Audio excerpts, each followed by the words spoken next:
শুভেন্দুর কনভয় হামলা, রিপোর্ট তলব স্বরাষ্ট্র মন্ত্রকের। ঘটনায় পাল্টা অভিযোগ দায়ের তৃণমূলের। অঞ্জলি সিল্ক, শিমুলতলার মোড়, বনগাঁ, এখন এক নতুন রূপে, নতুন সাজে। শনিবার রাতে ধুন্ধুমার কাণ্ড পশ্চিম মেদিনীপুরের চন্দ্রকোনা রোডে। রাতে এই রাস্তা ধরে ফেরার সময় শুভেন্দু অধিকারীর কনভয়ের ওপর হামলার অভিযোগ ওঠে। ঘটনায় থানায় গিয়ে বসে পড়েন রাজ্যের বিরোধী দলনেতা। এই ঘটনার পর পাল্টা অভিযোগ দায়ের তৃণমূলের। শুভেন্দু অধিকারীর সাথে থাকা সিআরপিএফ জওয়ানদের বিরুদ্ধে গড়বেতা থানায় অভিযোগ দায়ের। প্রসঙ্গত, শনিবার সন্ধ্যায় পুরুলিয়া থেকে জনসভা সেরে ফিরছিলেন শুভেন্দু অধিকারী। চন্দ্রকোনা রোডে বিরোধী দলনেতাকে অভ্যর্থনা জানানোর জন্য দাঁড়িয়েছিলেন বিজেপি কর্মীরা।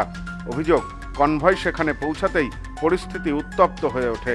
বিজেপি কর্মীদের ওপর হামলা চালানোর অভিযোগ ওঠে তৃণমূলের বিরুদ্ধে। লাঠি, বাঁশ দিয়ে কনভয়ের গাড়ির ওপরেও আঘাত করা হয় বলে অভিযোগ। দুপক্ষই স্লোগান দিতে থাকে। স্লোগান পাল্টা স্লোগানে রণক্ষেত্রের পরিস্থিতি তৈরি হয়। এরপরই সোজা চন্দ্রকোনা রোডে পুলিশ বিট হাউসে গিয়ে অবস্থানে বসেন শুভেন্দু অধিকারী। থানাতে বসেই তিনি অভিযোগ করেন, 10-12 জন কাঠের মোটা বাটাম, বাঁশ নিয়ে পরপর দুটি গাড়িতে মারছিল। আমি গাড়ির ভেতরেই ছিলাম। রাতে দীর্ঘ সময় থানার ভেতরেই বসে থাকেন শুভেন্দু। তখন বাইরে বিক্ষোভ দেখাতে থাকেন বিজেপি কর্মীরা। এরপর থানায় অভিযোগ দায়ের করেন। অভিযোগ দায়েরের পর শুভেন্দু অভিযোগ করে বলেন, তৃণমূলের হামলাকারীদের বাঁচানোর জন্য জামিনযোগ্য ধারায় মামলা করেছে পুলিশ। রাতে থানা থেকে বেরিয়ে কর্মীদের নিয়ে মশাল মিছিলও করেন তিনি। এরপর অনেক রাতে থানা ছেড়ে বাইরে যান। পাশাপাশি বিষয়টি নিয়ে উচ্চ আদালতে যাওয়ারও হুঁশিয়ারি দিয়েছেন তিনি। আইনগত কাজ করব, এখানকার পুলিশের ইনচার্জের সামনে বসে আছি, ইনারাই করিয়েছেন। আপনি কি মনে করছেন কমপ্লেন দেব, ধরে আনতে হবে আপনার পুলিশের সামনে? না না, ঠিক আছে, আপনার স্কোয়াড, আপনার পাইলট সবার সামনে হয়েছে।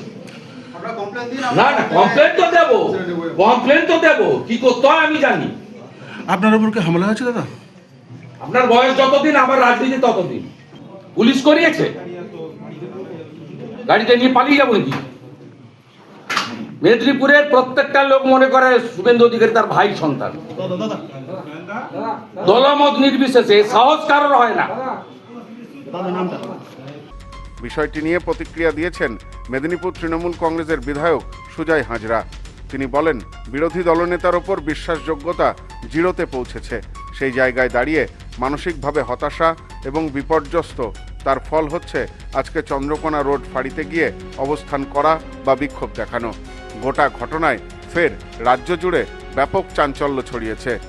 শনিবারের ঘটনার প্রতিবাদে রবিবারও রাজ্যের বিভিন্ন জায়গায় প্রতিবাদ বিক্ষোভ করেন বিজেপি কর্মী সমর্থকেরা।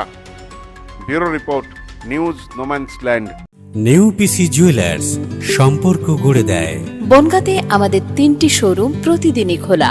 নেউপিসি জুয়েলার্স, বনগাঁ বাটার মোড়। নেউপিসি জুয়েলার্স ব্রাঞ্চ, কুমুদিনী স্কুলের বিপরীতে। নেউপিসি জুয়েলার্স বিউটি, মতিগঞ্জ, হাটখোলা। আমাদের এখানে সোনা কিনুন পেপারে।